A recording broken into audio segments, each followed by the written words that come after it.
या जिंदा है? यह सवाल पूरी दुनिया के लिए इस वक्त एक पहेली बन गया। हमास ने यह सफाई दी है कि दाइफ सुरक्षित है और जिंदा है। इजराइल ने कहा कि क्लियर नहीं कि मारा गया या जिंदा है, लेकिन दाइफ को टारगेट करने के चक्कर में इजरायली डिफेंस फोर्स ने खान यूनुस में 90 लोगों को मौत की नींद सुला दिया।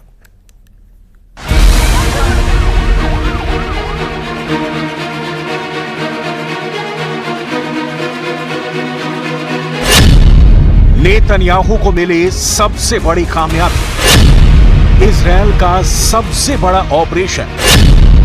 गाजा में मारा गया हमास का मिलिट्री चीफ। 7 अक्टूबर का मास्टरमाइंड ढेर। मोहम्मद दाइफ की मौत का सच क्या है? दक्षिणी गाजा स्थित खान यूनुस के नजदीक बसा अल मवासी का शरणार्थी शिविर। इजराइल डिफेंस फोर्स की बंदूक से निकलती गोली से बचने के लिए जमा लोग हर सांस पर खतरा महसूस करते। सहमे हुए कुछ बैठे थे, कुछ सोए थे, कुछ दिनचर्या में जुटे थे। अचानक फायरिंग शुरू होती है। गोलियों की तड़तड़ाहट से पूरा रिफ्यूजी कैंप गूंज उठता है। 1, 2, 3 या 10, 20 और 50 भी नहीं, कुल 90 लोगों की लाशें बिछ जाती हैं। वीडियो फुटेज में देखा जा सकता है कि हमले की जगह पर हर तरफ मलबा बिखरा हुआ था और हताहतों को स्ट्रेचर पर लादा जा रहा था। जान की सलामती के लिए लोग इधर उधर भागने लगते हैं। दंदनाती गोलियां उनका पीछा करती हैं। जो बच जाते हैं ऊपर वाले का शुक्र मनाते हैं। जो मौत के आगोश में सो जाते हैं उनके लिए बचे हुए लोग दुआ मांगते हैं। हमास दावा करता है कि इजरायली सेना के हमले में गाजा में 90 लोगों की मौत हो गई। इस हमले में 300 लोग घायल भी हुए हैं।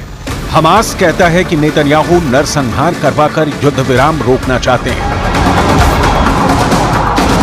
इजरायली सेना ने अल मसावी को एक मानवीय जोन के रूप में चिन्हित किया था और फिलिस्तीनी लोगों से यहां पनाह लेने के लिए कहा गया था।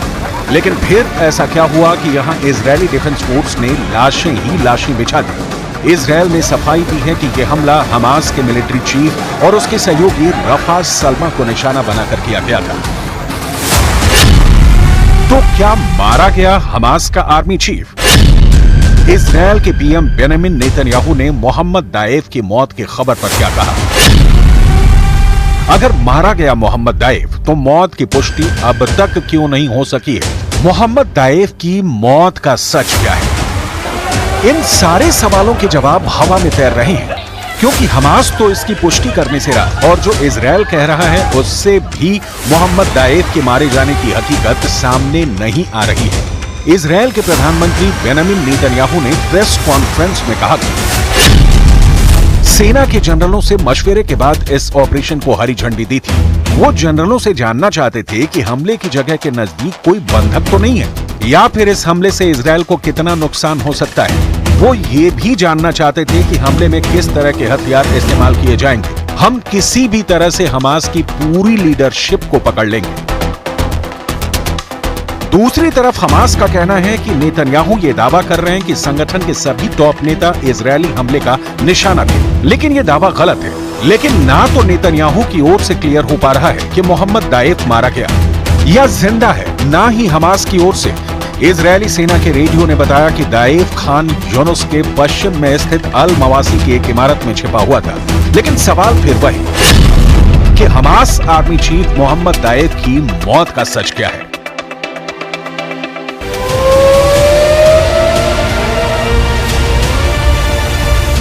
ये पहली बार नहीं है जब इजरायल ने किसी शरणार्थी शिविर पर हमला किया है जिसमें आम फिलिस्तीनियों की मौत हुई है। नेतन्याहू कहते रहे हैं कि हमास के अंतिम आतंकी के जिंदा रहने तक हमले होते रहेंगे। रिफ्यूजी कैंपों पर हमले के पीछे इजरायल की दलील है कि हमास के आतंकी इन कैंपों को ह्यूमन शील्ड की तरह इस्तेमाल कर रहे हैं।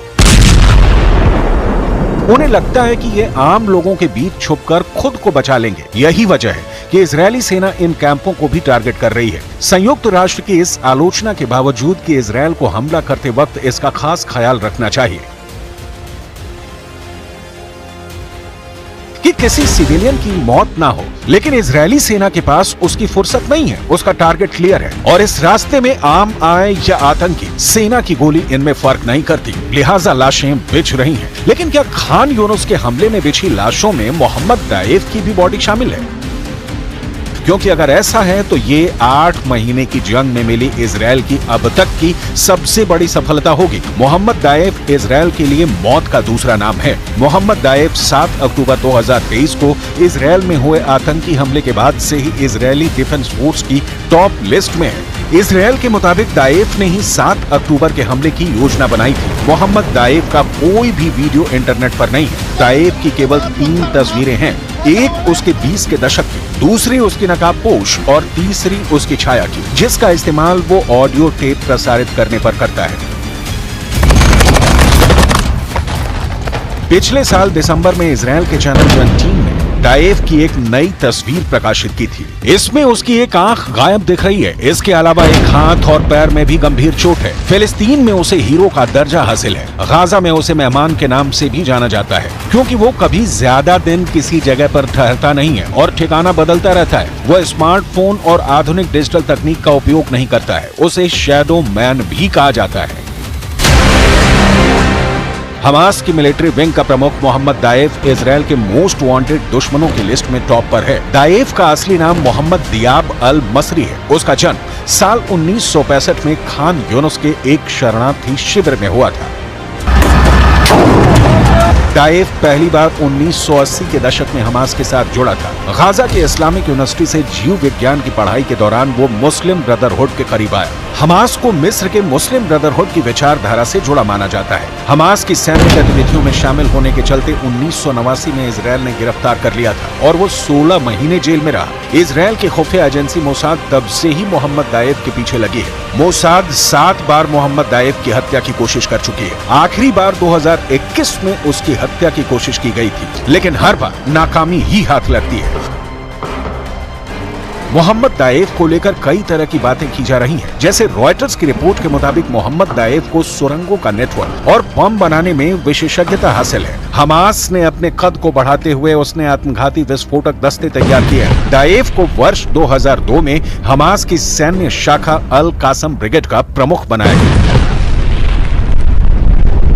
सूत्रों के मुताबिक 7 अक्टूबर को हुए इजरायल पर विनाशक हमले का फैसला केवल 2 लोगों ने किया था। ये थे हमास के अल कासम ब्रिगेड की कमान संभालने वाला मोहम्मद दाएफ और गाजा में हमास का नेता याया सिनवार। ऑपरेशन इतना गुप्त था कि केवल मुट्ठी भर हमास के नेताओं को ही इसकी जानकारी दी गई थी। यहाँ तक कि हमास के लिए हथियार, प्रशिक्षण और हथियार मुहैया कराने वाले इजरायल के कट्टर दुश्मन ईरान को भी केवल सामान्य जानकारी ही दी गई थी कि समूह एक बड़ी योजना बना रहा है। इसके अलावा कोई अन्य जानकारी साझा नहीं की गई थी। इजरायली सेना मोहम्मद दाएफ की बेसब्री से तलाश कर रही है, लेकिन इजरायल के प्रधानमंत्री बेंजामिन नेतन्याहू ने कहा कि यह पक्का नहीं है कि मोहम्मद दाएफ मारा गया है या नहीं।